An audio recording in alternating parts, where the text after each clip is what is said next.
Hey guys, tonight we're slipping into a life you probably didn't choose, but don't worry, you won't have to stay forever. You're about to wake up in the chilly, echoing silence of a medieval convent, where your job is to pray, obey, and try not to get pecked by the resident goose. Sounds easy, right? Except, this life isn't exactly cushioned. There's no central heating, no caffeine, and definitely no Spotify playlists of Gregorian chants. You're wrapped in layers of scratchy wool, living under strict vows, and sharing everything from books to bread with a group of women you didn't choose and who sometimes snore like donkeys. So, before you get comfortable, take a moment to like the video and subscribe, but only if you genuinely enjoy what I do here. And drop a comment with where you're listening from and what time it is. Now, dim the lights. Maybe turn on a fan for that soft background hum. And let's ease into tonight's journey together. There's no rooster crowing, no sunrise filtering through linen curtains. What pulls you from sleep is the cold. Cold so sharp it makes your toes curl before your mind even catches up to the fact that yes, you're alive, and yes, it's time to get up. You blink in the near dark. Your cell, because calling it a room would be generous, is little more than a narrow stone box with a wooden cot, a single blanket stuffed with lumpy wool, and a small wooden cross nailed slightly crooked above your head. The walls sweat moisture. The floor is mercilessly cold. You swing your legs over the side of the cot and instantly regret it. Your feet find the stone, and the stone doesn't care that it's February. Somewhere outside, the bell begins to toll deep, slow, and impossibly loud. The kind of sound you don't just hear, but feel in your spine. Matins, the first of the 8 daily prayer services. It's still dark outside, which feels rude. Even God, you suspect, might appreciate sleeping in. You dress quickly, if awkwardly, long woolen underdress, rough linen habit over it, and your scapular a long cloth panel front and back, draped like a very serious sandwich board. The whole outfit smells faintly of damp straw and soap made from things you'd rather not know. Your fingers fumble with your wimple and veil. It's not flattering. It was never meant to be. Down the hall, you hear the shuffle of other sisters waking. No one talks. Not because you're particularly holy yet, but because you're all barely conscious. You step out into the corridor and join the slow procession of half-asleep nuns making their way toward the chapel, the only light coming from flickering wall sconces and the occasional shaft of moonlight sneaking in through high, narrow windows. The stone floor is uneven. It was laid down generations ago by masons who didn't believe in comfort. Your feet skim over familiar ridges, and your body follows the rhythm it's learned by rote. Turn left at the crack in the wall shaped like a rabbit. Pause before the alcove with the tiny statue of Saint Agatha, who looks vaguely disappointed in you, and then down to steps into the sanctuary. The chapel smells like cold air, beeswax, and the faint earthy scent of moss growing in places no one can reach. Candles gutter low in their holders. You file into your place on the hard wooden bench, kneeling on the splintered prayer stall that has never once been kind to your knees. You begin the Psalms, Latin, chanting in unison with the others, even though your tongue wants to trip over the unfamiliar syllables. Some of the words you understand, others are just sound and rhythm and breath. A kind of sonic hypnosis. The voice next to you is a little flat.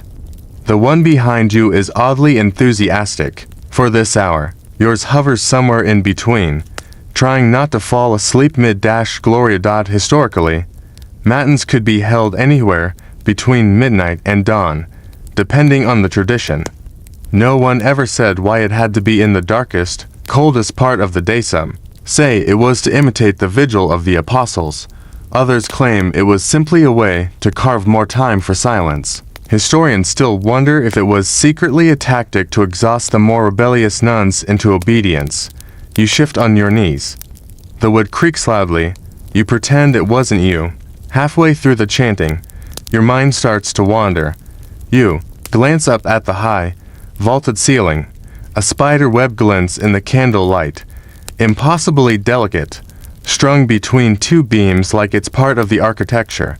It's probably older than your novice status. The chapel is ancient, built long before you were born, maybe even before your grandmother's grandmother. The stones whisper cold secrets through your shoes. And then mercifully matins ends. There's no applause. No one speaks. You rise stiffly and file out the way you came, back into the cloister, your breath rising in little clouds in the winter air. You pass Sister Agnes, who always walks just slightly too close, and Sister Isabel, who hums under her breath when she thinks no one's listening. You wonder, not for the first time, how any of you ended up here. Some women chose this life, others, not so much.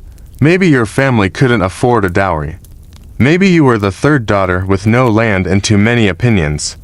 Maybe, just maybe, you wanted something more than marriage, more than the daily grind of childbirth and dying in your 30s. And now, here you are, freezing, exhausted, wearing 7 layers of linen, and headed to the next thing on the never-ending schedule, breakfast. But first, blessedly, you return to your cell for a brief moment of solitude. You sit on the edge of your cot, rubbing warmth into your feet. Outside your small window, the first thread of dawn creeps across the sky, pale and reluctant. Somewhere in the distance, a rooster crows, fashionably late. You smirk, typical. Tomorrow, you'll do this again. But right now, you're just grateful your blanket's still waiting, and the day hasn't fully begun. You don't get long to rest. The next spell comes quicker than you'd like. Its metallic groan dragging you back out of your thin blanket cocoon.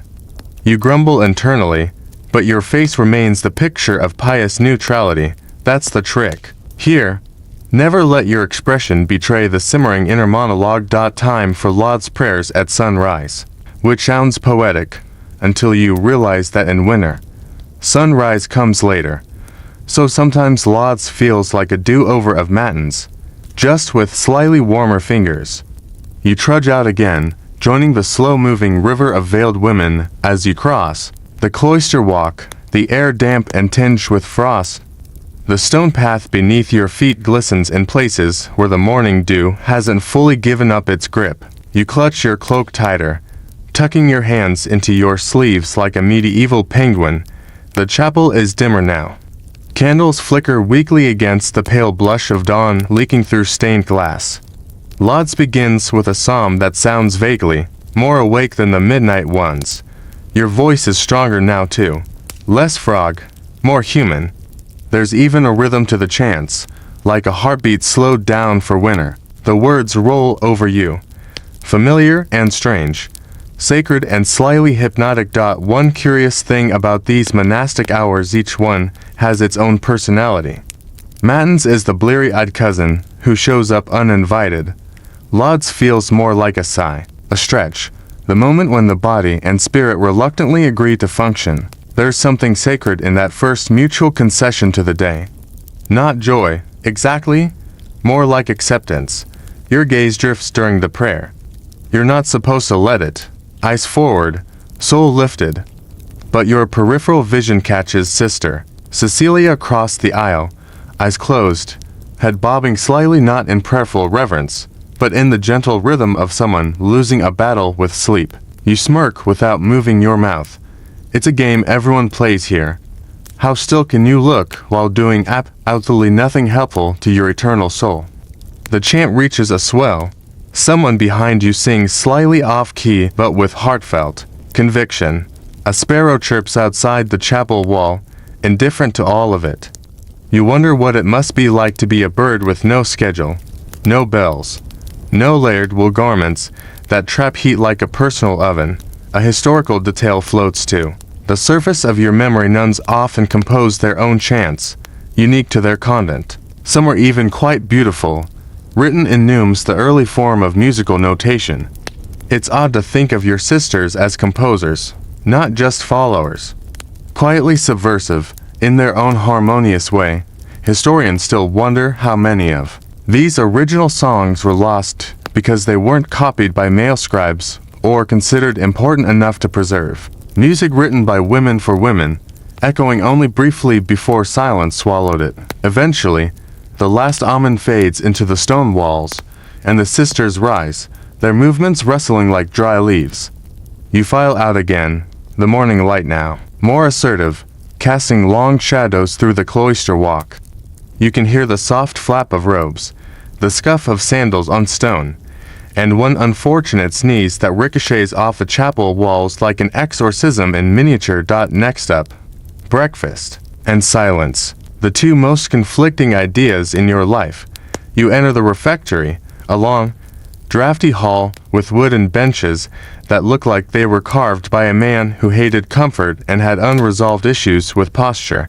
The tables are bare except for rough pottery bowls and mismatched wooden spoons. At the far end, a sister stands ready to read aloud while the rest of you eat in silence, a practice meant to nourish the spirit as the body is fed. In reality, it mostly means you can't ask anyone to pass the bread without resorting to elaborate pantomime. You sit. A bowl is placed in front of you. Inside is, well, it's a mystery porridge. Mostly warm, slightly gray, suspiciously thin. Next to it, a small crust of bread so dense it could double as a doorstop. You pick it up and quietly thank Saint Apollonia for not giving you dental issues. The sister at the lectern begins reading today's passage about humility. Again, humility is the house special here. Humility in thoughts, humility in speech, humility in chewing so no one can hear it. You spoon your porridge slowly, ignoring the lump that might be a barley pearl or might be a pebble. No one knows. Here's the funny part. Even in total silence, you hear everything.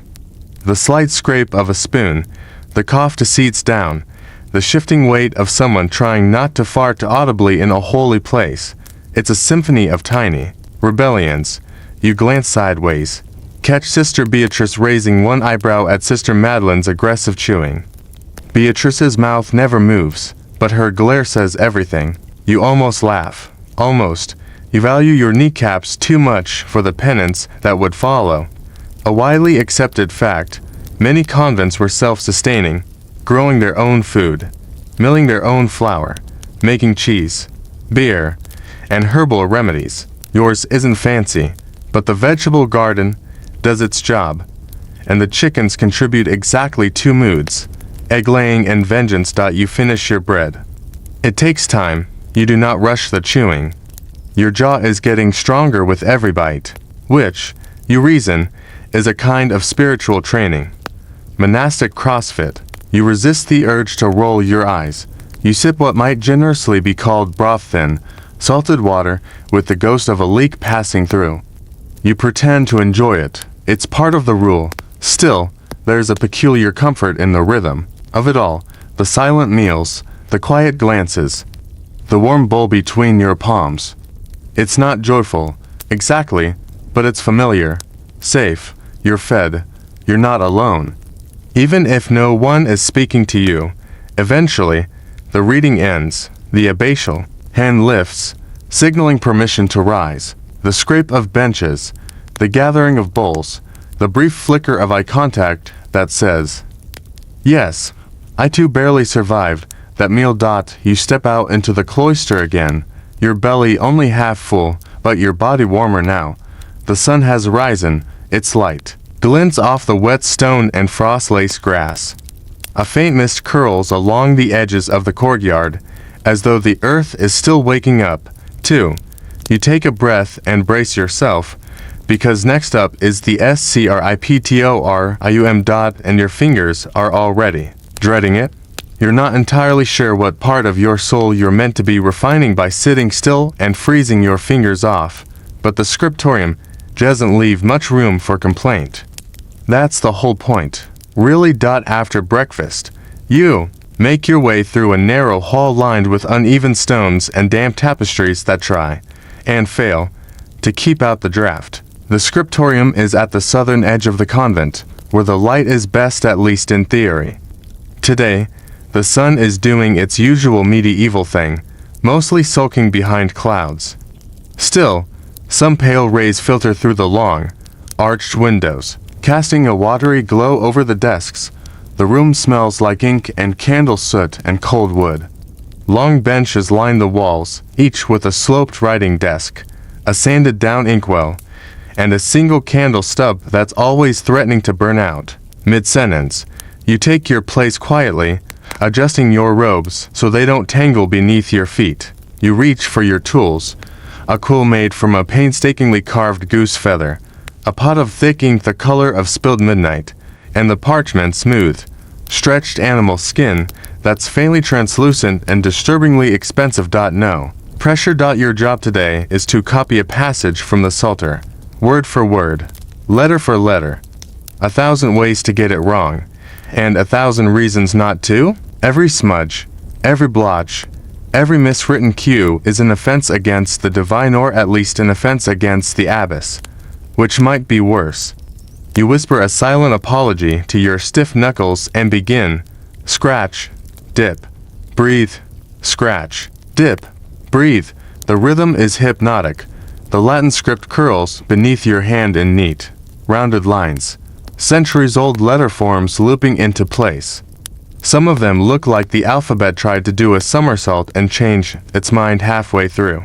You think they're beautiful, even when your wrist cramps. Historically, convents like this one played a huge role in preserving ancient texts.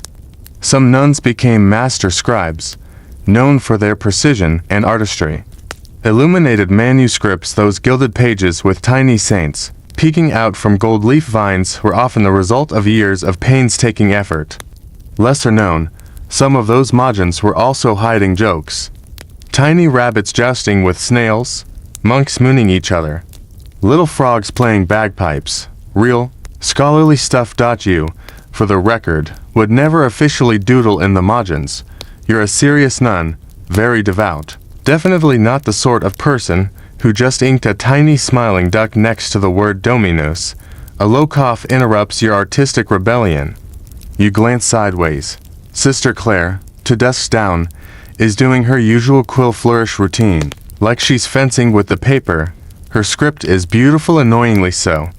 It looks like it was printed by God himself. She catches you watching, raises an eyebrow in a look that says jealousy is unseemly, and returns to her work. You mutter something unholy under your breath and blot your duck. Midway through your second page, the candle sputters. You watch it struggle, the tiny flame gasping like a drama queen, and finally die in a curl of smoke. Great. Now it's just your eyes versus the dull, wintry light and your rapidly fading motivation. Your fingers ache. Your back has staged a quiet revolt. Your quill splatters a blotch of ink that looks like a medieval sneeze on the lower margin. You sigh, long and dramatically silent. You reach into the pouch at your belt and pull out a little piece of stale apple, technically not allowed, but no one's looking. You take a bite. It tastes like wood and guilt. Still, it helps. Historians still wonder how many women's hands shaped the most famous books of the medieval world. So many of the names were left off the pages, but you know somewhere in the swirls of color and lines of scripture there's the quiet signature of sisterhood, of days spent hunched and hopeful over parchment, of ink-stained fingertips and secret jokes hiding between saints. You finish your passage. You sign it with the initials you're allowed to use, careful and tidy at the bottom edge. Then you gently shake some sand over the wet ink to dry it. It feels strangely sacred, like you're adding something permanent to the world. Even if no one will ever know it was you, a bell tolls in the distance, signaling the end of work hour. You stretch your arms overhead, spine cracking like gold parchment. Around you, other sisters close their ink pots, cap their quills, blow on their fingers to chase off the cold. There's a shared sense of grim satisfaction, like soldiers after a silent battle. A few nuns exchange raised eyebrows. One stifles a yawn and accidentally knocks over her ink.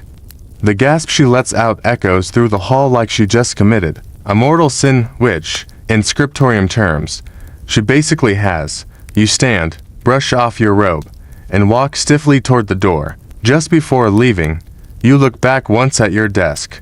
The page lies there quietly, ink still shining in places, your work, your prayer, your duck, The abbess might not be pleased, but God has a sense of humor.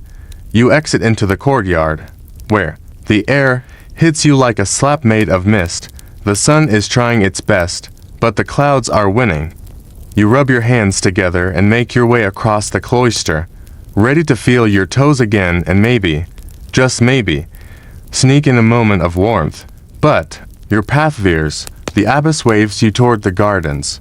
You sigh, because you know what's waiting. The garden dot and the goose. The garden greets you like an old enemy pretending to be a friend. There's something suspiciously cheerful about the way the gate creaks open like it knows exactly what's coming. You step inside and immediately regret everything. The wind picks up, and the smell of damp earth, wilted cabbage, and something distinctly compost adjacent hits you like a lesson in humility. Rows of raised beds stretch out before you, mostly dormant this time of year, but still demanding attention. Someone has left a spade sticking out of the ground like a warning. You head toward the herb patch, your assigned zone of torment. It's marked by a crooked little wooden sign labeled herbarium, which is Latin for place of aromatic disappointment. You kneel down beside the nearest bed, already feeling the chill seep through your knees. The soil is stiff with frost, clinging to your fingers like it resents your presence, which is fair. You weren't invited. You were assigned. Still, this is technically your penance for borrowing Sister Isobel's embroidery scissors without asking, and using them to trim your fringe. It was getting in your eyes. You stand by the decision. The abbess, however, did not appreciate the updated bangs. So here you are, weeding frozen dirt with your bare hands.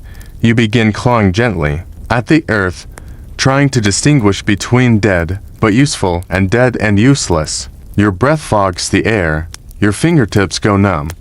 You swear one of the plants growled at you. Nearby, the lavender plant seems to be mocking you with its stubborn refusal to die. Medieval convents often maintained herb gardens not just for food, but for medicine, dyes, and alchemy-light experiments that definitely didn't involve witchcraft. No matter what the bishop said, the nuns knew what plants eased fevers, which ones soothed digestion, and which ones helped if your soul needed cleansing.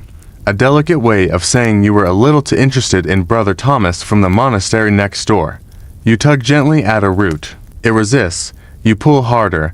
It fights back. Eventually, you win, but not before toppling backward and landing squarely in the mud. Your robes now feature a fashionable stripe of compost along one hip.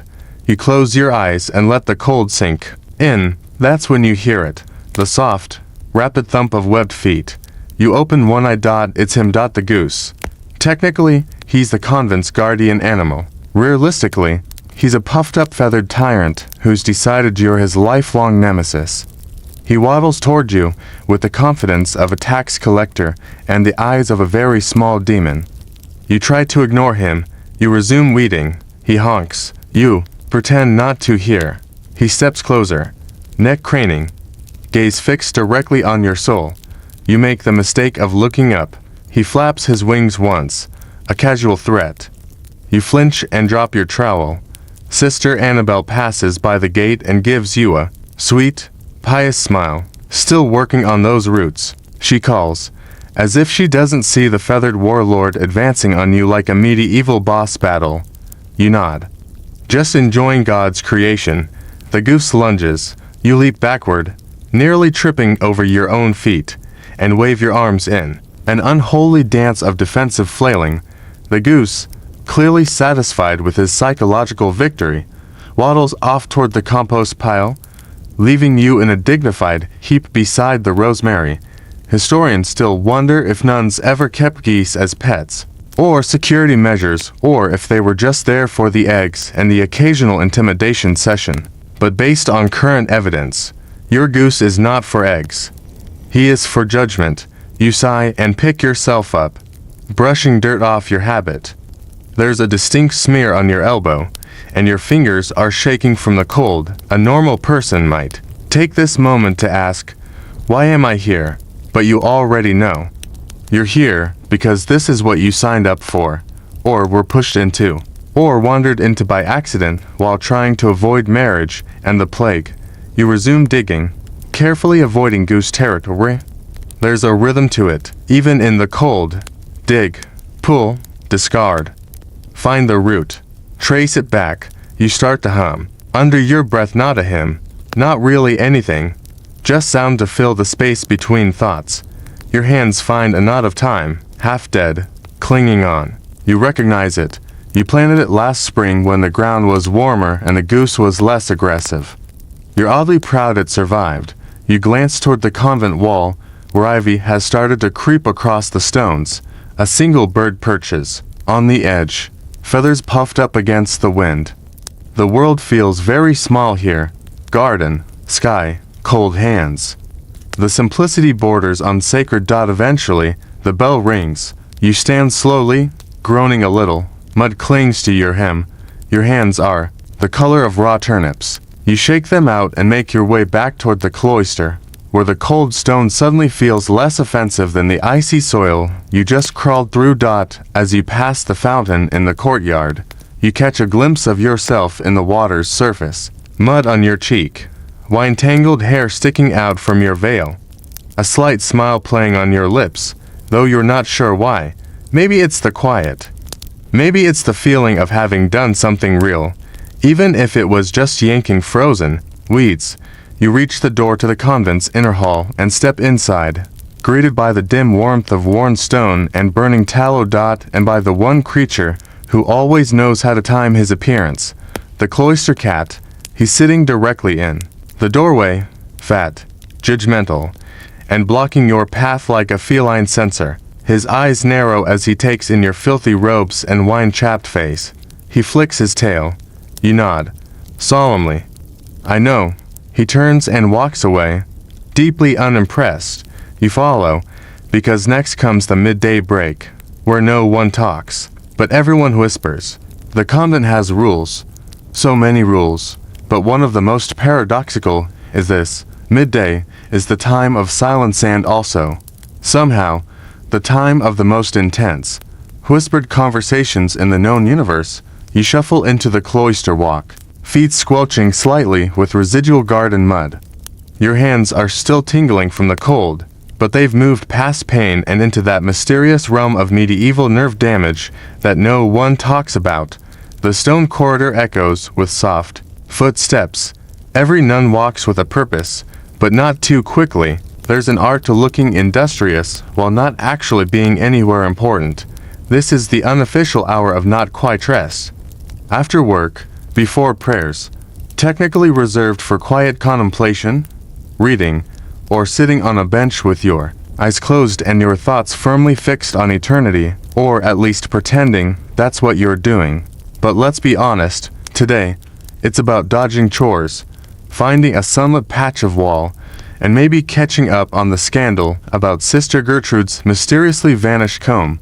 You turn into the cloister garden, the inner courtyard encircled by arches and hedges clipped into aggressively obedient shapes. There's a bench under a leafless tree that still manages to look smug about its bare branches. You settle there, breathing in air that smells of damp stone and whatever someone just burned in the kitchen fireplace. It's a peaceful kind of ugly. Then, movement at the edge of your vision. The cloister cat. He appears like a judgment from the shadows, sauntering along the garden path with the leisurely malice of someone who absolutely knows he's not supposed to be here. He flops beside you without invitation and begins licking his paw in a way that makes you feel personally inadequate. His fur is a patchwork of gray and disdain. His eyes flick to you, then away, like he's decided you're only worth half his attention. You reach to pet him. He tolerates it for exactly 1.7 seconds before biting your finger with the affection of a tiny demon. Then he purrs loudly. Figures over your shoulder. You hear the quietest of wrestles, robe against robe, sandal on stone. Someone's approaching. You don't look. That's the rule. But you know who it is. Sister Margot, the reigning queen of whispered updates and tactical eavesdropping. She slides onto the bench beside you, hands folded neatly in her lap, lips never moving. Her voice, when it comes, is barely audible. Did you hear about the visitor yesterday? You blink. Visitor, we had a tinker come by. Said his cart lost a wheel near the woods. She pauses dramatically. He asked to speak to the abbess. Directly, you raise an eyebrow. He had a map. Now, a tinker showing up is normal.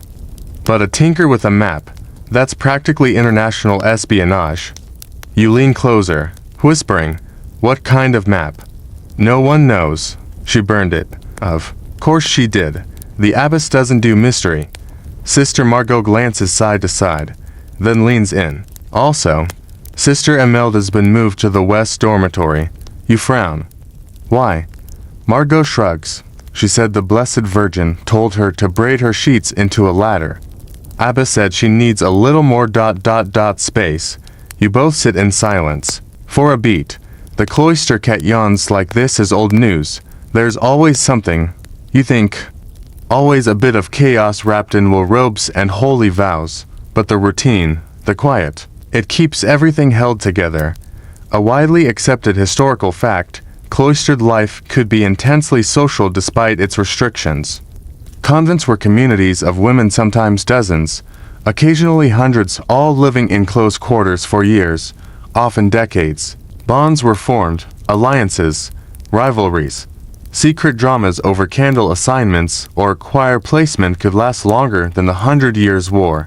But this hour, the whispering hour, this was where those dynamics unfolded. The air feels heavier. Now, clouds have gathered overhead. The cloister cat disappears without a sound, as cats are required by law to do. You and Margot both notice. Neither of you mentions it. A sharp cough echoes from behind a pillar. Sister Teresa, probably trying to get attention without getting caught getting attention. You see a flash of movement, two novices scuttling past, faces red, hiding something, wrapped in cloth. It's the kind of moment that makes you pretend not to care, while quietly logging every detail for later. Was that ... honey cake? Where did they even get honey? Your back starts to ache. You shift on the stone bench, bones clicking like a poorly tuned harp. The sun slips behind a cloud, and the cold creeps back in. You rise. Sister Margot does too, brushing her skirts in one of those motions that implies great dignity, and when you both know she just sat in moss. She inclines her head. Back to the grind. You nod. See you at confession. Always. As she drifts away, you head toward the chapel, not for prayer this time, but for the confessional booth, where you're expected to empty your soul into a wooden box and pretend you're not mildly amused by your own thoughts. You kneel. You wait. You cough softly to let the priest know you're there. He coughs back. A mutual agreement of awkward holiness. Bless me, Father, for I have tolerated the goose. A pause. Then a chuckle. You continue. I may have taken Sister Isabel's scissors for hair maintenance. I regret ... nothing. The priest makes a very unpriestly snort. There are more confessions. Some genuine, some carefully vague. One or two you're pretty sure are entirely fabricated for dramatic effect. Then, finally, you exit the booth, feeling approximately 3% lighter in spirit. And as you walk past the statue of St. Agnes in the hallway, you whisper, I meant to steal the honey cake. For the record, her carved eyes do not blink, but you feel judged anyway. You head back into the cloister like someone who's just unloaded a suspicious amount of minor sins, but with excellent posture. The breeze has picked up again, stirring your veil into your face like an overly familiar ghost. You try to tuck it back under control while pretending not to care that your hair keeps escaping like a prison break in slow motion. The abbess sees everything. She says nothing. Her silence is worth a full sermon. You keep walking. It's time for the midday meal. Your second chance at culinary underwhelm. You're already wondering what form the disappointment will take today. Broth, bread, some gray vegetable that's been boiled within an inch of its identity. You file into the refectory once again, silently, where the long wooden tables stretch out like medieval runways. A sister stands at the head, preparing to read scripture aloud again, and you stifle the urge to mouth "Please not Leviticus again." Your group lines up with the silent efficiency of those who've been doing this forever. You sit, the bench already familiar to your lower back in the worst possible way. Today's meal is a sort of lentil mash. You stare at it for a moment, trying to discern if it's warm or if your hands are just that numb. There's also a turnip, whole, just sitting there, like a stern librarian that refuses to be sliced. You spoon cautiously. It tastes mostly of humility. Across from you, Sister Judith is chewing very slowly, her eyes unfocused in that way that suggests deep thought or a minor existential crisis. It's hard to tell which to seats down. Sister Elspeth is eating as though she suspects someone will steal her plate if she blinks. She might be right. Then there's the cat. Again. Somehow, he's gotten into the refectory, tail twitching, winding between ankles with aristocratic contempt. He doesn't want food. He just wants everyone to know he could have your food if he wanted it. He pauses near you, sniffs your lentils, sneezes dramatically, and moves on. You're not sure if that's a critique of the dish or of you. The reading continues, Psalms. This time, comforting, repetitive, full of sorrow and hope in equal measure. You chew to the rhythm of Selah. One widely accepted fact is that nuns were expected to eat in silence not only as a form of discipline, but to help practice mindfulness. But let's be honest, half of you are listening to the Word of God, and the other half are secretly judging the texture of your turnip. Midway through the meal, something shifts. A tiny flicker of movement. You glance left and see Sister Magdalene press a folded scrap of parchment under Sister Beatrice's bowl. It's done so swiftly, so subtly, you almost miss it. But you don't. You are excellent at noticing things you're not supposed to. There's a whole system here: messages passed, symbols used, entire conversations held in head tilts and eyebrow twitches. It's like espionage, but with more Latin and fewer poisons. Historians still wonder how many personal communications pass this way inside monastic walls. Letters from family, secret prayers, questions that couldn't be spoken aloud. We'll never know the full scale of what was said, or how, or why, but you've become fluent in silent sisterhood. You finish your lentils, you give the turnip a few half-hearted pokes, but it remains emotionally unavailable. The reading winds down, and the signal is given. You rise, join the quiet procession of wool-wrapped figures moving back through the cloister walk. And then freedom. Not full freedom, obviously. This is a convent, not a tavern. But there's a little space in the afternoon where the schedule breathes, and so can you. You step out into the side courtyard where the sun has finally made a shy appearance, and the air smells of moss and old stone warming under reluctant light. Sister Margot appears beside you again. Of course she does. She always finds you in the quiet. She says nothing for a while, just sits, her hands folded, gaze fixed on the little pond where frogs occasionally appear and disappear like bored miracles. The cloister cat has reappeared too, curled on a sun-warmed stone with his belly on full, scandalous display. You think he might be mocking the concept of chastity. Margot leans in. The parchment had a poem. You glance at her. A love poem. She shrugs. It rhymed, poorly. You try not to laugh. Beatrice is getting bold. She thinks the abbess doesn't know. She definitely knows. A moment of silence. Then, Margot again. Do you ever wonder what it'd be like outside? You pause. The question hangs in the air like smoke. You do. Of course you do. Everyone does. Even the abbess, probably. But you've all built a life here, a world made of chants and bells and borrowed warmth. You sigh. Let your shoulders relax. Sometimes, me too. The sun creeps a little higher, and the silence between you is comfortable now. The world beyond the walls feels impossibly far away, like something from a half-remembered dream. You've lived this life so long that the outside is almost fiction. A few of the younger sisters are gathering near the hedges, practicing hymns in soft voices. The melody floats across the courtyard. Imperfect and lovely, the wind carries it upward. Somewhere, someone laughs quietly, guiltily, but without punishment. You close your eyes for just a second, letting yourself be held by it all. The sun, the song, the distant echo of a bell that means you have to move again. Of course, there's always another bell. You stand, stretch, and dust yourself off. Margot rises with you. Neither of you says goodbye. You just peel off in different directions, like birds flying back into a pattern already set in motion. Next stop, the workroom. And you've been assigned sewing. You're not entirely sure why they trust you with needles. You don't remember volunteering for sewing duty. In fact, you're certain you didn't. And yet here you are, standing in the convent workroom holding a tangled mass of thread that looks like a failed spider attempted embroidery and then gave up halfway through. The room is warm, at least mercifully so. A fire crackles in the stone hearth, throwing out a lazy orange glow that smells like singed wool and old pine. It's one of the few truly cozy spaces in the convent, mostly because Sister Agnes, who runs the workroom, absolutely refuses to freeze while trying to fix someone else's crooked hem. She says warmth is godly, and no one has dared challenge her on that since 1287. The long table is already lined with sisters hunched over fabric. Some are patching robes.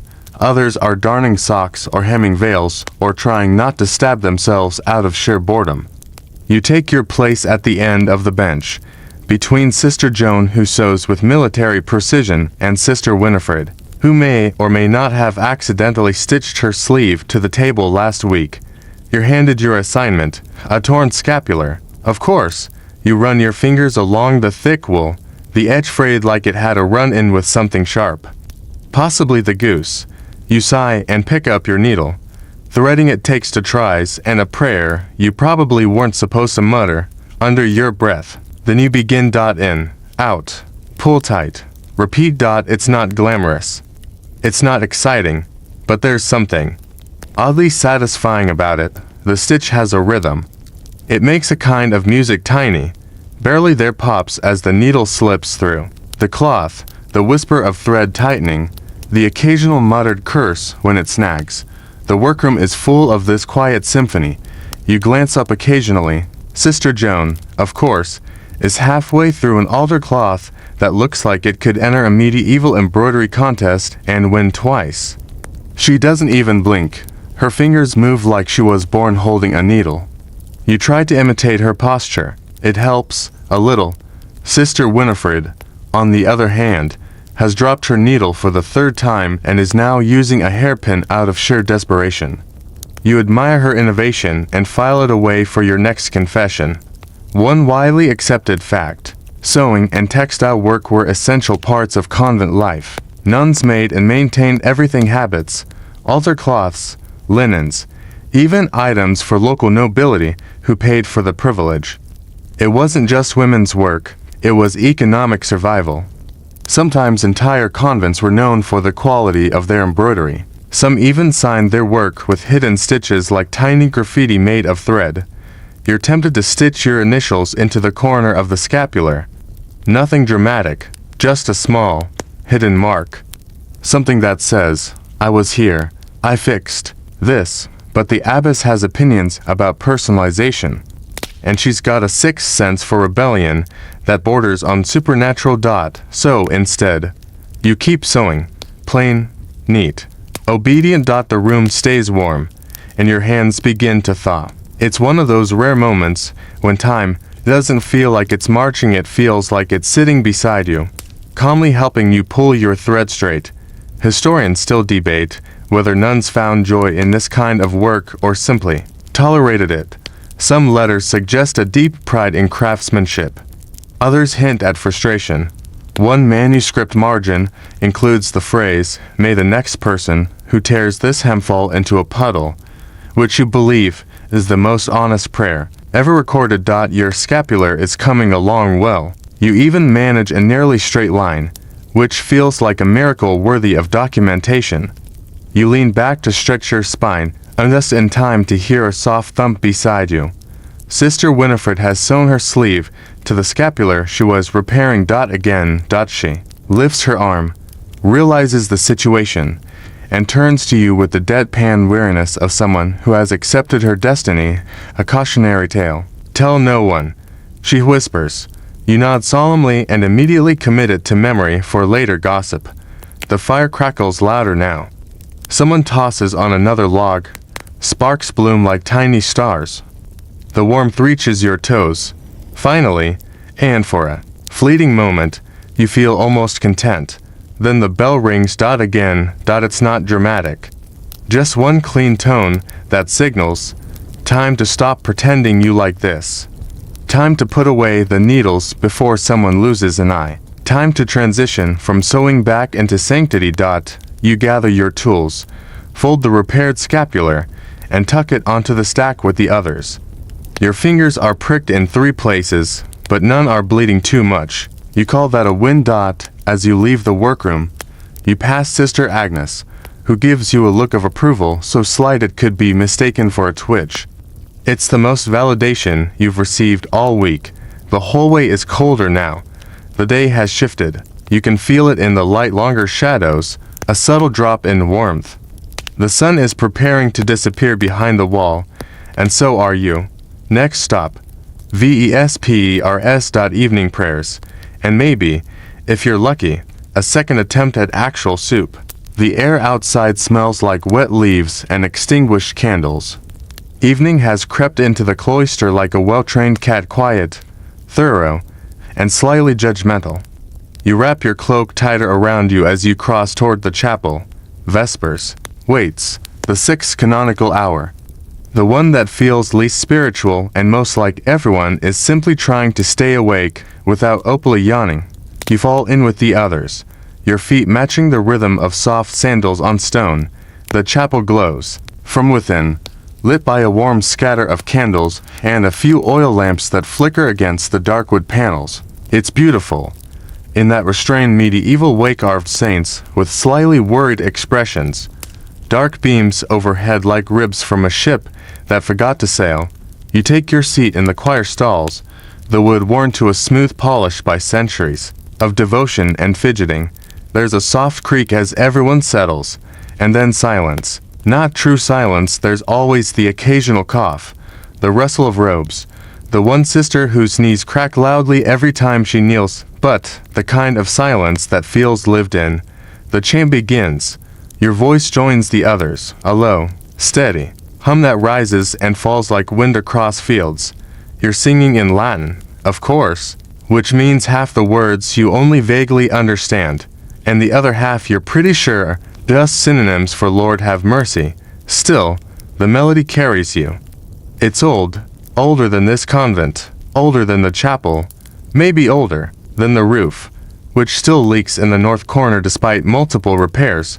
There's something calming about this. The repetition, the shared breath, the way everyone sounds like one long, patient exhale. You don't have to think here. You just have to be. A widely accepted historical fact, Vespers was one of the most important prayer times in the monastic day. Held at sunset, it symbolized the transition from work to rest, from day to night, from action to reflection. A kind of holy winding down. Even if your feet were sore and your stomach was rumbling audibly, you glance sideways. Sister Cecilia is dozing off again, her head slowly tilting like a sunflower, losing the will to be upright. You admire her commitment to soft rebellion. On the opposite end of the row, Sister Benedicta is singing like she's trying to win an invisible contest, every note crisp, every vowel perfectly enunciated. You respect it. You also find it slightly exhausting. The chant shifts to the Magnificat Mary's song of praise. The tone changes, more uplift, a touch of awe. You try to mean it. Some days you do. Some days it's just habit. Today, it's a little of both. Then comes the candle procession. You rise with the others, each sister taking a small beeswax taper from the tray held by the novitiate at the chapel door. Yours feels warm between your fingers. The wick flickers weakly, like it's shy about being noticed. You step forward, joining the slow, winding line that moves through the chapel, past the altar, around the relic cabinet, which absolutely does not contain St. Apollonia's actual tooth, despite what Sister Margot insists, and back to your place. It's one of the most beautiful parts of the day. The chapel lit only by the soft glow of dozens of flames, each one casting shadows that dance along the carved stone saints and wooden arches.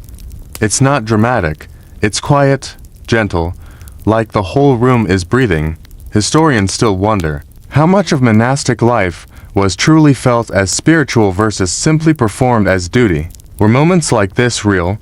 Was the peace genuine? Or, us well rehearsed? You don't know. You just know that for these few minutes, with the glow of the candle warming your palm and the chant cradling your ears, it feels real enough. Eventually, the song ends. You snuff out your candle against the iron holder near your bench, watching the smoke curl upward like a little spirit being released. Then you kneel one last time, whisper a personal prayer you're not sure God is listening to, and rise slowly. As you exit the chapel, the sky above the cloister is almost dark. A few early stars have poked their way through the blanket of dusk. The wind has picked up, tugging at your robes and sending leaves skittering across the stones like they're late for something important. Dinner is next, which sounds promising, until you remember it's usually the same as lunch but colder and somehow more beige. You shuffle into the refectory again, nose already picking up the faint smell of boiled something. You hope it's not cabbage. You pray it's not cabbage. You can handle a lot. But cabbage 3 times in one day, enough to test even the most saintly resolve. Turns out, it's barley stew. A thin gruel with a single floating carrot slice, heroically clinging to relevance. You spoon it up, grateful. It's hot. If nothing else, the bread tonight is slightly softer, which feels like a win. You suspect it was hidden under something all day. Across the table, Sister Gertrude is mouthing along with the reading again. No one knows why she does this. Maybe she's memorizing it. Maybe she thinks she's helping. Maybe she's just being passive-aggressive. It's impossible to say. You eat slowly, careful to avoid eye contact with the abbess, who has a sixth sense for anyone who seems to relax during meals. You count your blessings.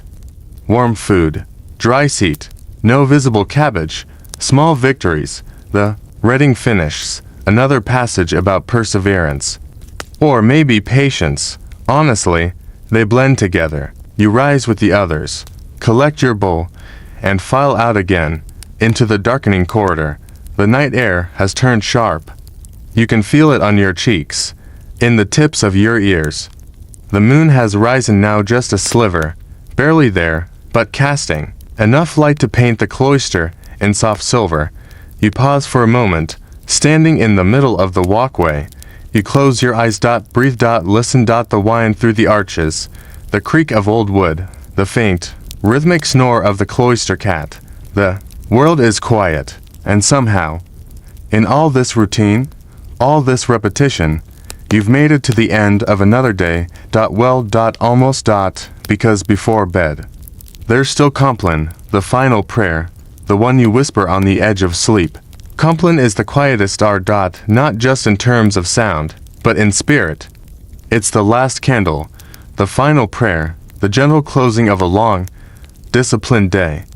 It's where you whisper your weariness into the shadows and hope that tomorrow you'll remember the words better, sing the notes cleaner, and maybe avoid getting chased by the goose. You make your way back to the chapel through the cloister walk, the stone floor cool beneath your feet even through your sandals. The moonlight spills in like pale water across the corridor, softening the hard lines of stone and cloaked archways. The world feels smaller now, not in a stifling way, but like a room you've grown used to. Familiar, Liv and other sisters emerge from their dormitories, robes rustling, feet silent. No one speaks, not even a whisper. By now, you all know each other's footsteps, each other's scent of candle wax and wool and garden soil.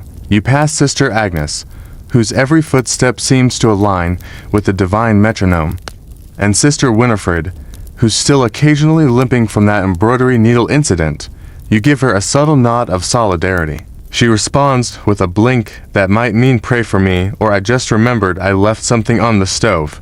Inside the chapel, the candles are lit once more, just enough to hold back the dark. The air is warmer here, but still laced with a chill that comes from old stone and older prayers. You kneel. Compline begins. No fanfare, no preamble, just a soft chanted convert nus. Dia salutaris noster. Turn us, O God, our salvation. And you do. You turn inward. The Psalms tonight are slow and sweet, like lullabies written by weary prophets. There's a tenderness in them that doesn't often show up earlier in the day, like even the scriptures know you're tired, and they've decided to be gentle. Your voice joins the others, barely above a murmur, a breath. Really, no one is trying to sound good. No one is performing. It's not for show. It's not even entirely for God. It's for this moment, this fragile, flickering peace that only comes when the chores are finished, the prayers are said, and your knees are too stiff to worrying about anything but the next line of chant. One widely accepted fact: Compline was seen as a spiritual armor before sleep, a final prayer to guard against night's temptations and fears. The darkness outside was no joke in the medieval world: wolves, demons, thieves, unwashed pilgrims. But there was also the other kind of darkness, the one that crept into your thoughts, your doubts, your dreams. That's what Compline was for. You think about that now, as you sing the Nunc Dimittis. Now, Lord, you let your servant go in peace. It always hits a little harder when your legs hurt and your brain is trying to calculate how many hours of sleep you'll get before matins. You steal a glance at the abbess. Her eyes are closed, face serene. You wonder what she thinks about during these prayers, if she's reviewing the day, if she's replaying Sister Beatrice's suspicious parchment poetry, if she ever wishes she'd run off to Venice instead of taking the veil. Historians still wonder how emotionally honest monastic prayers were. Were they always as sincere as they sounded? Did nuns use Compline to really pour out their hearts, or just to tick off the final checkbox of the day? Hard to say. You suspect it was both. Tonight, for you, it's more about survival than sanctity, but that's okay. God already knows. The final blessing is spoken in a soft, almost sleepy tone. May the Almighty grant us a peaceful night and a perfect end. You cross yourself. You rise. The candles are extinguished one by one, until only one remains, flickering, near the altar. Then even that is snuffed, and the darkness feels kind, like a heavy wool blanket pulled over your shoulders. You shuffle out with the others, silent as snow. The hallways are dim now, lit only by the moonlight spilling through the narrow windows. You take your time returning to your dormitory, not because you want to savor the moment, but because your knees are doing that thing where they question all your life choices. At the door to the dormitory, Sister Joan catches your eye and hands you a small bundle, a piece of cloth wrap, something. She doesn't explain. You nod and slip it into your pocket. Later, when you open it, you'll find a crust of honeyed bread from her hidden stash. Probably her penance will be an extra hour in the scriptorium, but you'll pray for her anyway. Inside the dormitory, the room is long and cold and filled with the soft sounds of women preparing for sleep. Rustling straw mattresses, the creak of bed frames, the sighs of tired bodies surrendering to gravity. You find your spot, third cot from the end, beneath the cracked beam that you always swear is going to fall on your head during a storm. You sit on the edge of the bed, removing your sandals and folding your robe over the chest at your feet. Your blanket smells of lavender and smoke and something faintly goat-like. You don't question it. You climb under. The room settles. A few sisters cough. One mutters in her sleep. You pull the blanket higher. The abbess walks the aisle once her nightly check. No words, just a presence. Just that soft click of her heels on stone and the certainty that she knows exactly who ate an extra piece of barley bread after Vespers. She pauses at your cot, You keep your eyes shut. She lingers for one beat longer. Then comfort allows. Then moves on. Your breath slows. You listen to the rhythm of the dormitory, the soft, syncopated snores of holy women who worked and prayed and sewed and got pecked by geese and whispered about poetry. Outside, the wind shifts. Again. And tomorrow. You'll do it all over. But for now, you sleep. The bell rings in the middle of the night. It doesn't crash. It insists. One long, low toll that vibrates through the stone walls and into your bones like an inconvenient ghost. Your eyes open in the dark, unfocused. You wonder, briefly, if you dreamed it. But no. A second toll follows, like an annoyed reminder. Matins. It single quotes s the hour of why is this happening? And couldn't we just pray in our dreams? Your body protests with every creak of your straw mattress. You throw off the blanket, already missing its scratchy warmth. The dormitory is a blur of shadowy figures sitting up, stretching silently, swaddling themselves in wool like human-shaped loaves of bread being prepped for baking. You grope for your sandals. One is slightly damp. You don't want to know why. There's no candlelight yet, only moonlight, thinner now, bleeding in through the high dormitory windows like spilled milk. You shuffle toward the chapel with the others, shoulders hunched, brain somewhere far behind your feet. You're not sure where your soul is, but it probably hit snooze. Matins in glamorous. It's not meant to be.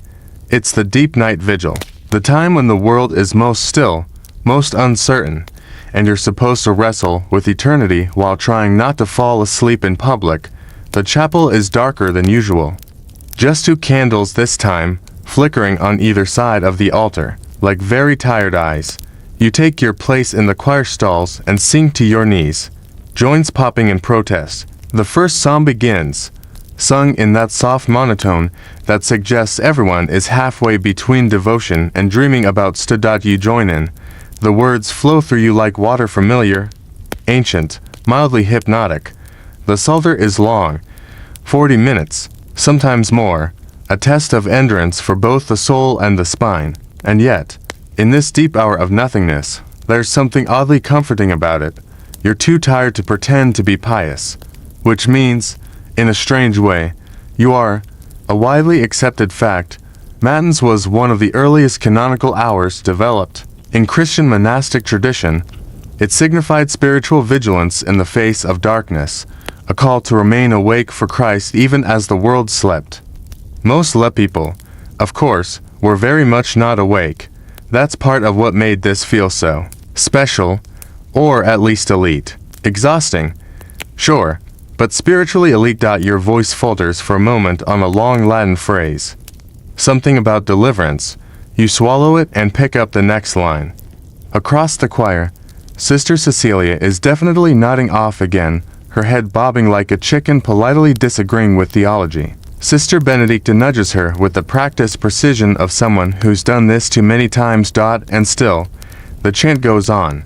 You find yourself watching the shadows, the way they dance on the chapel walls, the flicker of candlelight bouncing across the carved faces of saints who have clearly seen things. The hush of breath, the subtle scrape of a sandal shifting on stone, the tiny snap of a cracking knuckle somewhere in the back row. It's all part of the liturgy now. You wonder, suddenly, what God makes of this. This half-conscious chorus of bleary-eyed women wrapped in wool and sleep deprivation. Does he hear it as worship, as obligation, as a symphony of sincerity muddled with murmured annoyance? Historians still wonder how nuns coped with the demands of night vigils. Some accounts suggest moments of mystical vision during these hours. Others imply there was a lot of subtle napping behind strategically raised hoods. You suspect both are true. Somewhere in the endless stretch of psalms, your mind wanders. You think of the garden, of that stubborn rosemary, of the cloistered cat, who is not here, likely curled into a perfect self-righteous coil in someone's empty bed, of the goose, hopefully dreaming of new ways to ruin your life, of the parchment Sister Beatrice passed earlier, and whether her poem was any good. You yawn silently, of course. You're not a heathen. Then, finally, the last prayer, The final amen, the gentle scraping of benches as everyone rises, slow as moss. Your body protests again as you stand, your knees making a sound like to sticks of celery being politely snapped. You file out with the others. The air outside is even colder now. The stars have shifted. A faint hint of blue is beginning to edge into the black sky, just enough to whisper, "Morning is coming. You should go back to bed." Technically, you're allowed a few more hours of rest before lauds, but you find yourself lingering in the cloister. The moon is low. The grass is rimed with frost, glinting like sugar. You walk the edge of the courtyard. Slowly, your breath visible. In the air, you feel more awake now than you have all day. Not in the frantic way of chores or the humming tension of vespers, but in a quiet, low-burning sort of way. Alive. Present. You pause near the fountain. The water is still, just the faintest ripple from the breeze, and for a moment, you don't feel like a nun. You just feel like you tired. Cold. And somehow, okay. Eventually, your body reminds you that sleep is not optional, and you make your way back to the dormitory, where most of the others have already collapsed back onto their straw mattresses like felled trees. You curl under your blanket. The quiet returns. And you drift off, somewhere between prayer and dreams. The bell doesn't wake you this time. You're already half awake when it rings, just lying there, eyes still closed, tangled in a blanket that slips sideways and now feels like a slow-moving snake. You open your eyes to pale gray light, filtering through the dormitory windows. Morning has returned. You're not ready. No one is. Even the air feels like it's saying, "Are you sure about this?"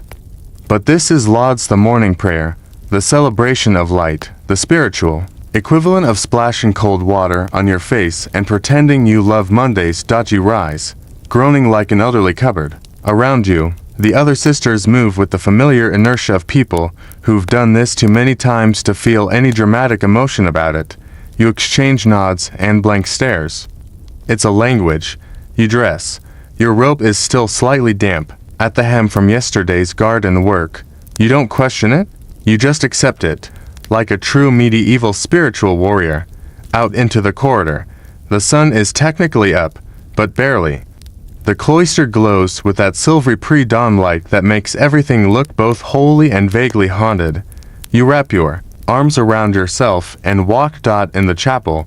It's brighter now, candles still burn, but the real light is sneaking through the stained glass windows. Blue and red and gold shadows stretch across the stone floor like spilled paint. You kneel. Lauds begins. This is the one meant to inspire gratitude.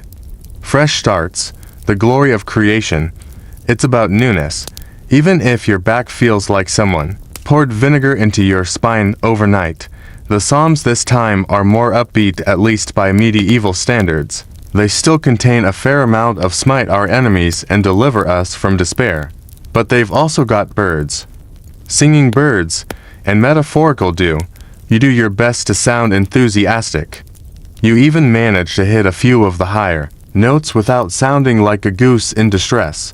A widely accepted historical fact, Lauds was tied to sunrise and symbolized the victory of light over darkness. It was considered the most joyful of the canonical hours. This is perhaps why they held it when everyone was still so sleepy. It was aspirational. Across from you, Sister Cecilia actually is joyful.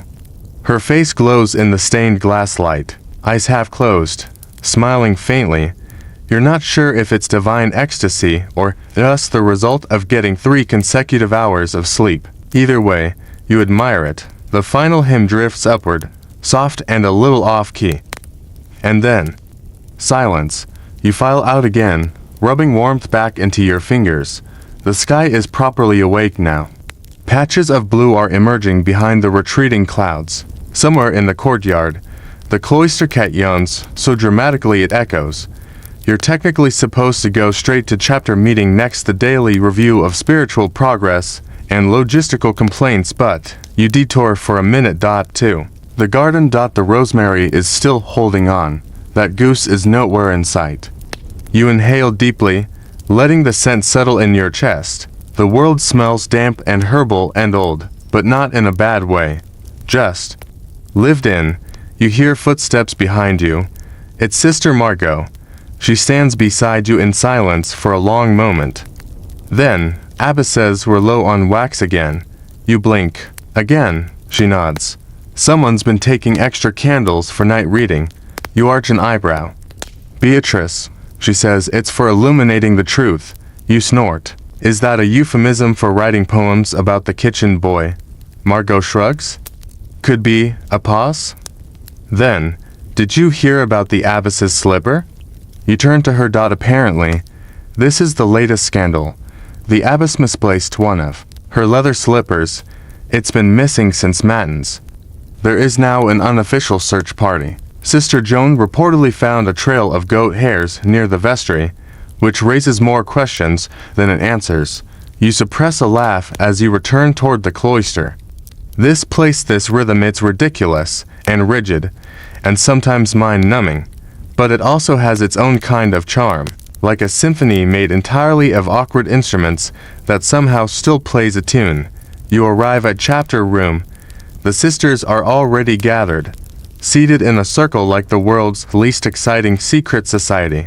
The abbess stands at the center, slipperless on one foot, face unreadable. Today, she begins. We reflect on humility. Of course you do. You sit. You listen. There's a small pile of petitions and complaints to be reviewed. Someone's asking for new thread spools. Someone else is requesting permission to fast an extra day, Sister Benedicta. Naturally, there's a general murmur about the quality of the turnips. And then, inevitably, a reminder.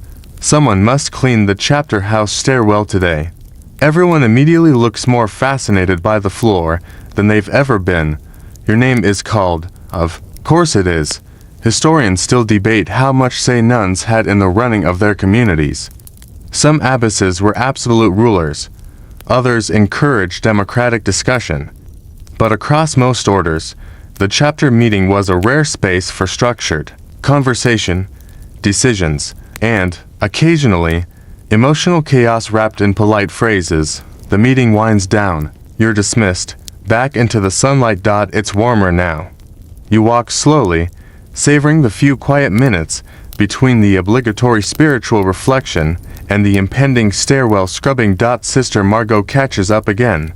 She holds out her hand. There, in her palm, is the abbess's missing slipper. You blink. She says nothing. Just grins. And disappears down the hall. You sigh. You are absolutely telling everyone at supper. The stairwell you've been assigned is the oldest one in the convent. It's narrow. It's dark. It curves just slightly, like it's unsure of its own architecture. And the stones are worn down in the center from centuries of slippered feet. Some holy, some muddy, a few probably cursed. You stare at the task ahead of you and take a deep breath, summoning the strength of every minor martyr who ever suffered in silence while scrubbing mildew. You're armed with a bucket of water, a stiff bristled brush that looks like it's seen war, and a rag that smells faintly of vinegar and humility. This is the part of convent life no one romanticizes. You dip the brush and get to work, scrubbing the stone one step at a time. The dirt lifts slowly, reluctantly. You imagine the stairs, whispering insults. You missed a spot. That water's cold. Do you even know what you're doing? You retaliate by scrubbing harder. The trick is to fall into rhythm. Back, forth, back, forth. It becomes a kind of physical chant. And after a while, your thoughts start to do what thoughts always do in moments of repetitive manual labor. They wander. You remember your first time cleaning this stairwell. You cried. You dropped the bucket. You accidentally flung the rag out a window. You've improved marginally since then. Marginally, one widely accepted historical fact: convents were largely self-sufficient, which meant every chore scrubbing, cooking, gardening, spinning, laundry was done by the sisters themselves. Humility wasn't just a virtue, it was a job description. You pause to stretch your back and mutter something unrepeatable in Latin. Somewhere above, a pigeon coos menacingly. The stairwell leads up to the old library, long disused. It's mostly locked now, except when Sister Benedicta wants to reorganize the volumes of St. Augustine according to spiritual density, a method no one else fully understands. You're not expected to clean up there, just the stairs. Still, as you reach the landing and set your bucket down, the wooden door creaks open with a groan that sounds like it's been waiting centuries to complain. Curious.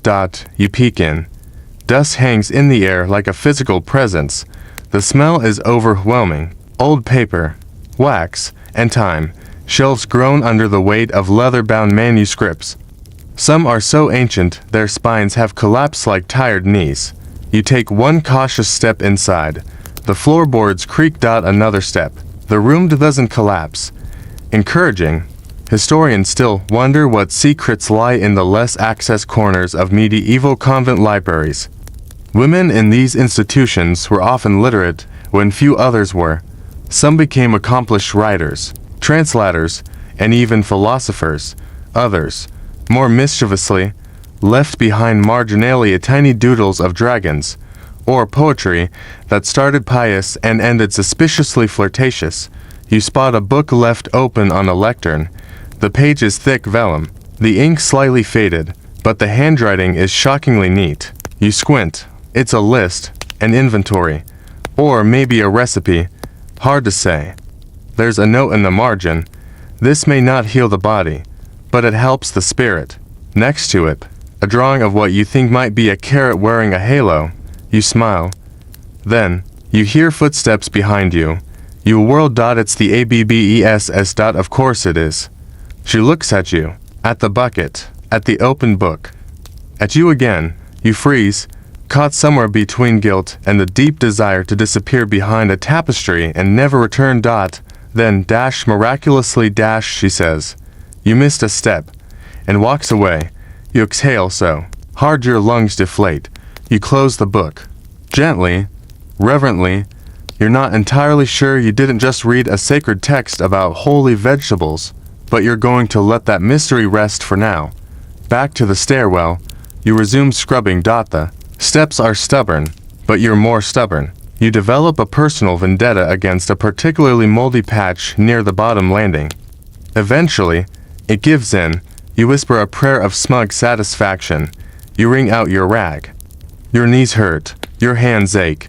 You are covered in a fine mist of cold water, stone dust, and probably ancestral regret. But the stairs are clean. You carry the bucket back toward the garden, where dirty water can be dumped near the compost heap. The goose is there again, glaring at you from atop the rosemary. You glare back. It honks once. Triumphantly, you decide to take the long way around. Sister Margot passes you in the corridor, carrying a suspicious bundle wrapped in linen. Don't ask, she says. You don't. You know better. In the laundry yard, a few novices are trying to hang wet linens in the wind, which has picked up and is now playing tug-of-war with their arms. One sheet escapes and sails majestically over the cloister wall like it's headed to a new life.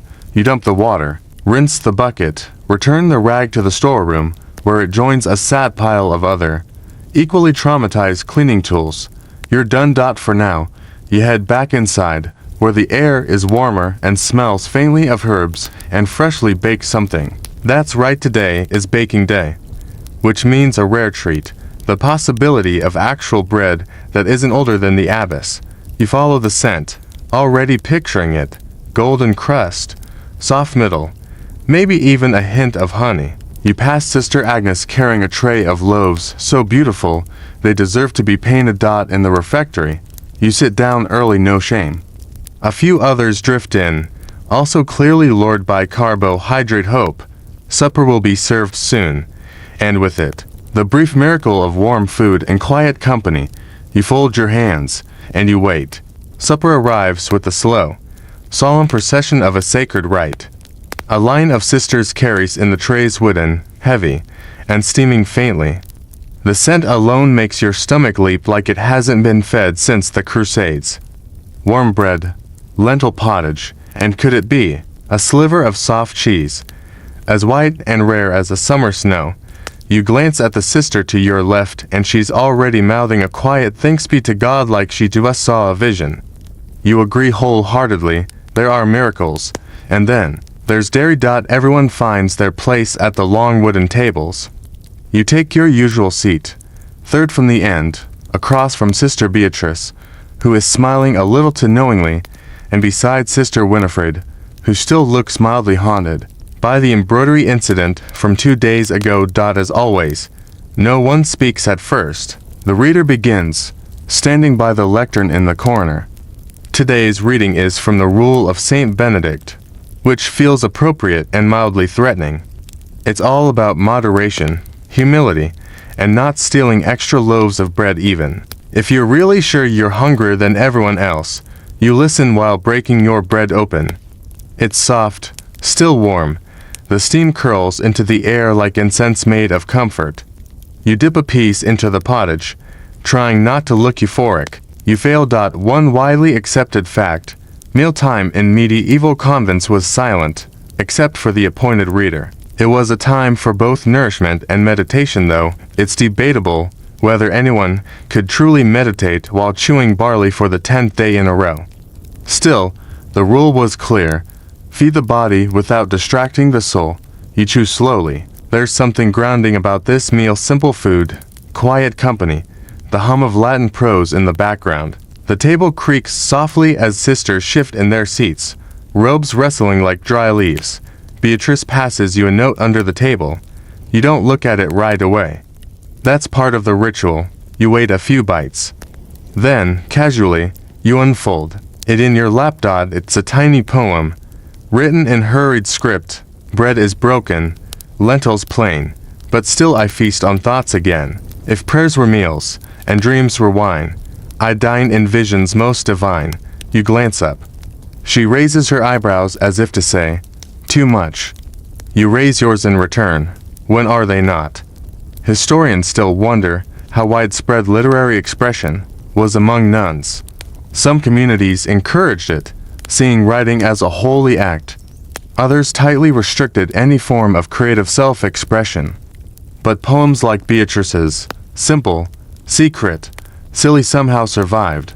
Margins were full of them, so were drawers, songbooks, and sometimes the back of prayer cards. A subtle clunk interrupts the meal. Sister Margot has accidentally dropped her spoon into her pottage again. It happens almost weekly. The reader doesn't pause, but several sisters glance up in perfect unison, the silent communal acknowledgement of a minor but deeply felt tragedy. You finish your meal. Your bowl is scraped clean, your bread but a memory. The cheese lasted exactly 3 bites, but they were glorious. You say a silent prayer of thanks to the cow responsible. After the final prayer, everyone rises, benches scraping across the floor. In polite chaos, you follow the flow out of the refectory, back into the halls, where torches flicker against the cold stone and the scent of roasted grain still clings to your sleeves. You're full. Not just in your stomach. There's a warmth inside you that's not entirely from food.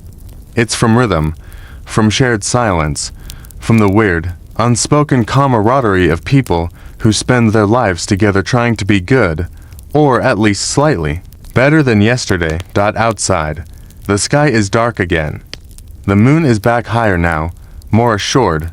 Stars scatter like crumbs from heaven. You stand in the cloister walk and breathe in the cold night air. Your breath fogs up in front of you, slow and soft. Somewhere nearby, a novice is muttering prayers under her breath, trying to memorize them before tomorrow. Someone else is quietly singing. You think it might be Sister Cecilia again, who often forgets where she is when the stars come out.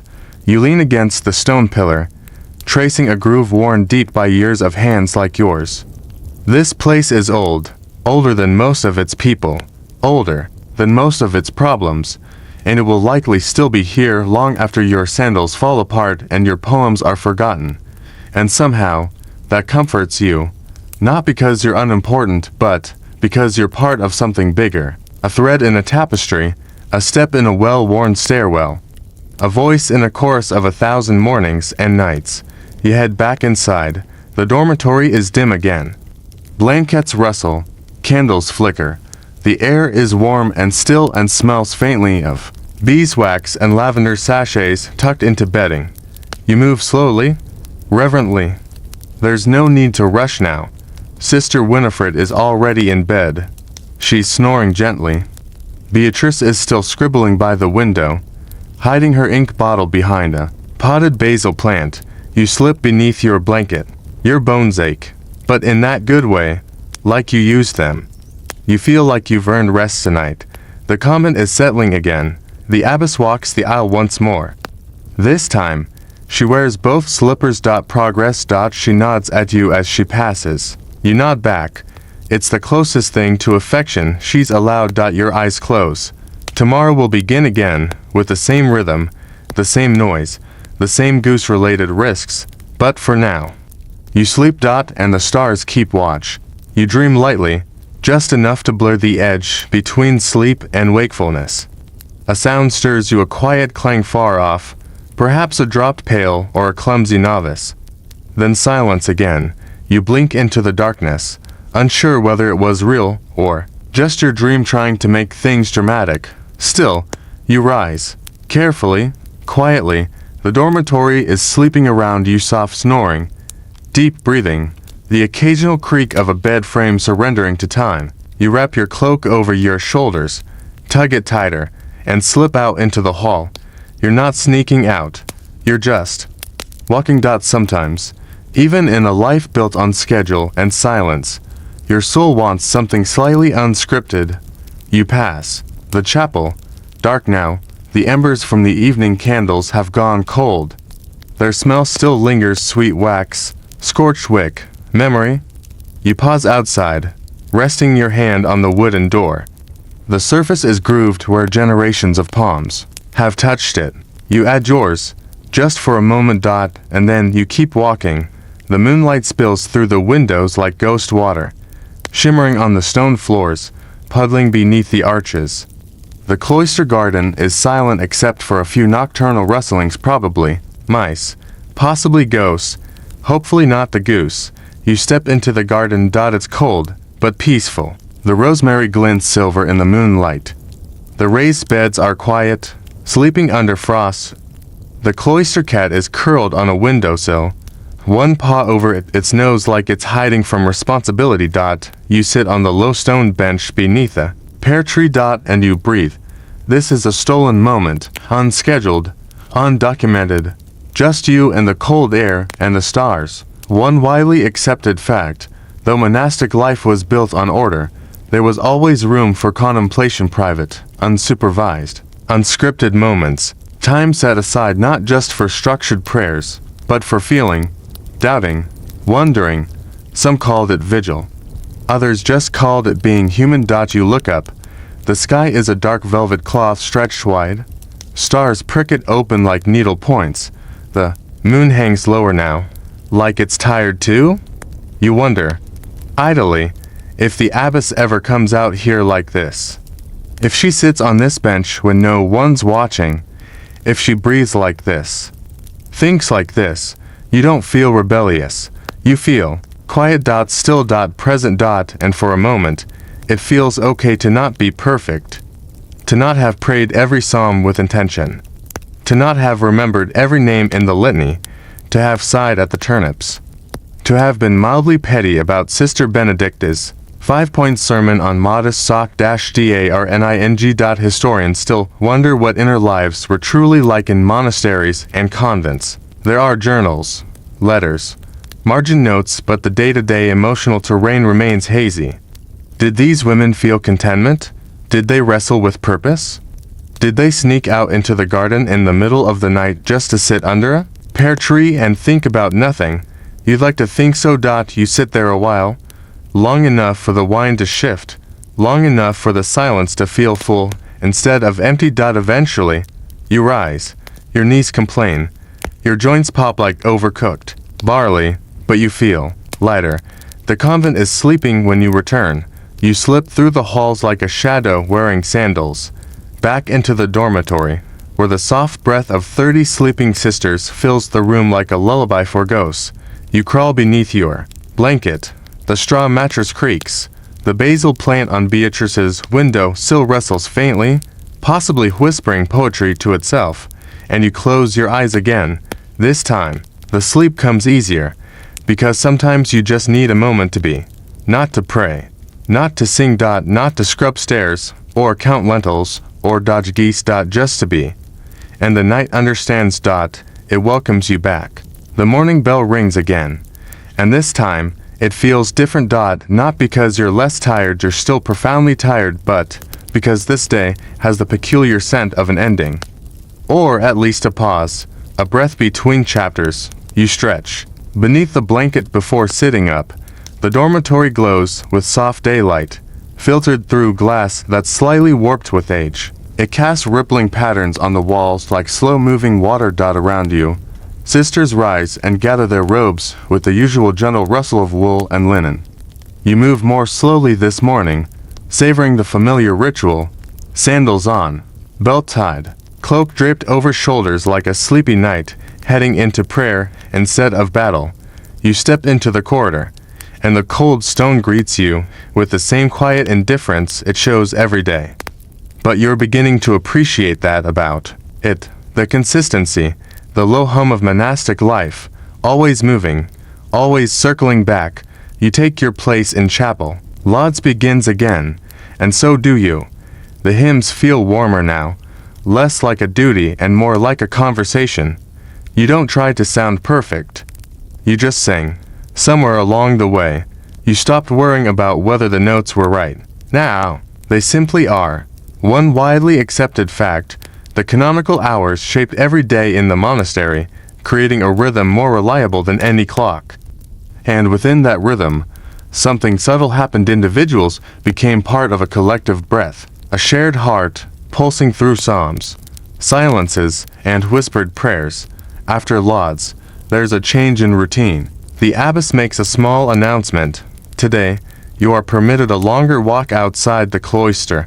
It's rare, a luxury. And whispered reactions ripple through the convent like tiny gusts of wind. You gather in the courtyard, the air crisp and full of promise. A group of sisters, cloaked and bundled, follow the abbess through the main gate. You haven't left these walls in weeks, maybe longer. Outside, the world is louder, greener, messier. The trees are shedding the last of their leaves. A few birds chirp with that kind of optimism only birds are capable of. A cart rattles down the distant road. The smell of earth is strong here, muddy, rooty, honest. You walk along the worn path leading toward the woods. The breeze lifts your hood slightly. Beside you, Sister Margot is humming under her breath. Ahead, Beatrice has already picked up a stick and is pretending it's a quill, sketching invisible poems in the air. You trail your hand along the brambles. There are tiny red berries still clinging to the vines, defiant against the coming cold. You don't eat one. You know better. But you admire their nerve. The forest opens slightly into a clearing, and the group pauses. The abbess says nothing, just gestures for everyone to rest. And so you sit on a flat rock. Or on the grass. If you're feeling brave, the sun is higher now. The sky, bluer, a hawk circles far above, weightless. The wind is quieter here, as if it's listening. You lean back and breathe. Not the kind of breath you take in chapel or garden or while carrying buckets. A real breath. Full. Slow. Alive. And for the first time in a while, you're not thinking about the next psalm or the next chore or the next mildly accusatory glance from Sister Benedicta. You're just here. Historians still debate the emotional experience of cloistered life. Some see it as repression, others as refuge, but it's likely both were true. Peace and boredom, closeness and solitude, beauty and hardship, stitched together like the pages of a well-worn psalter. You pick up a leaf, browned and curled at the edges. You study it like it might tell you something about your own heart. It doesn't, but it's beautiful anyway. The abbess finally speaks. She says it's time to return. No one groans, no one protests, but the pause before rising is long. You follow the sisters back down the path, past the brambles, past the berries, through the gate. into the cool shadow of the cloister once more. Inside, everything is the same. The chapel, the dormitory. The stairwell now very clean, thanks to you, but something in you has shifted. Even just a little. You're part of this place now. Not just as a name on a roster or a voice in the choir, but as a person, a soul in motion. A small story in a long tradition. As you pass the garden, the goose watches you again. You bow your head to it like a knight yielding to a worthy opponent. It hisses softly. You accept its terms. Evening falls again, gentle as ever. Compline is sung, candles flicker, blankets rustle, the same motions, the same prayers, but tonight, they feel like an embrace. You lie in bed, hands tucked under your cheek. The stars return, the convent exhales, and so do you. The day softens into night. Your breath slows, each inhale gentle and easy, like waves folding quietly onto a moonlit shore. The stone walls around you hold the warmth of centuries, and the faint scent of beeswax and lavender lingers like a whispered promise. You feel the steady rhythm of your heart, a calm drum beneath the stillness. Outside, the garden rests beneath a velvet sky, where stars twinkle softly, scattered like delicate petals fallen from the heavens. The rosemary scent drifts faintly on a cool breeze, wrapping you in quiet comfort. Somewhere nearby, the cloister cat curls deeper into sleep. A small creature at peace in this timeless place. There is no rush, no urgent call, just the tender unfolding of night, wrapping you gently in its embrace. Your thoughts grow lighter, drifting like clouds across a vast, serene sky. Each moment stretches, slow and soft, inviting you deeper into rest. You are safe here, held by the quiet strength of stone and spirit, part of a long story unfolding slowly, patiently. Let your body sink into the softness beneath you. Let your mind float on the gentle currents of memory and dreams yet to come. Feel the warmth of the convent around you, the whispered prayers, the steady footsteps long stilled, the peaceful songs sung in shadowed halls. You are part of this rhythm now, carried gently towards sleep's tender shore. Close your eyes, breathe in the calm. And let yourself drift. Sweet dreams.